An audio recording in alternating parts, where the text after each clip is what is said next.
আপনি কি কখনো লক্ষ্য করেছেন কিছু মানুষ কেন এত দ্রুত চিন্তা করতে পারে? কেন তারা এত সহজে নতুন জিনিস শিখে ফেলে এবং জটিল সমস্যার সমাধান করতে পারে? এর পিছনে রয়েছে এক গোপন রহস্য, মস্তিষ্কের যথাযথ ব্যবহার। আজকের ভিডিওতে আমরা জানব কিভাবে আমাদের মস্তিষ্ক আরো প্রখর, বুদ্ধিদীপ্ত এবং শক্তিশালী রাখা যায়। তো চলুন শুরু করা যাক।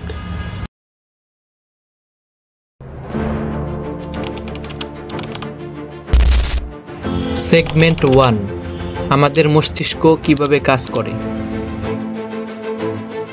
আমাদের মস্তিষ্ক একটি আল্ট্রা ফাস্ট সুপার কম্পিউটারের মতো, যা প্রতি মুহূর্তে হাজারো তথ্য বিশ্লেষণ করে। কিন্তু এর সঠিক কার্যকারিতা বজায় রাখতে চাই উপযুক্ত পুষ্টি, পর্যাপ্ত বিশ্রাম এবং মানসিক উদ্দীপনা। সেগমেন্ট 2, মস্তিষ্কের শারীরিক ব্যায়াম ও মানসিক উদ্দীপনা। শুধু পুষ্টিকর খাবার খেলেই হবে না, প্রয়োজন মস্তিষ্কের সঠিক ব্যায়াম। কিন্তু সেটা কিভাবে? আসুন জেনে নেই। নতুন ভাষা শেখা, বাদ্যযন্ত্র বাজানো, জটিল ধাঁধা বা পাজল সমাধান করা। নতুন চ্যালেঞ্জ ব্রেনের নিউরনাল সংযোগকে শক্তিশালী করে।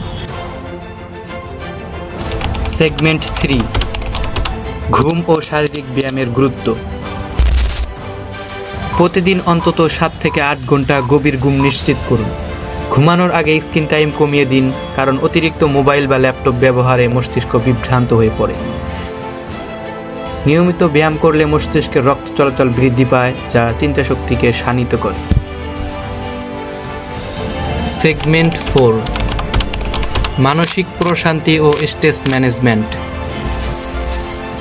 ধ্যান, নামাজ বা প্রার্থনা মানসিক প্রশান্তি আনে এবং নিউরোট্রান্সমিশন নিয়ন্ত্রণ করে। নিয়মিত প্রকৃতির মাঝে সময় কাটান, এটি মানসিক বিশ্রাম দেয় ও চিন্তার প্রসার ঘটায়। এছাড়াও পরিবার ও বন্ধুদের সাথে সময় কাটালে মানসিক স্বস্তি পাওয়া যায়। তো আজ এই পর্যন্তই, দেখা হচ্ছে নেক্সট ভিডিওতে। ততক্ষণ পর্যন্ত ভালো থাকুন।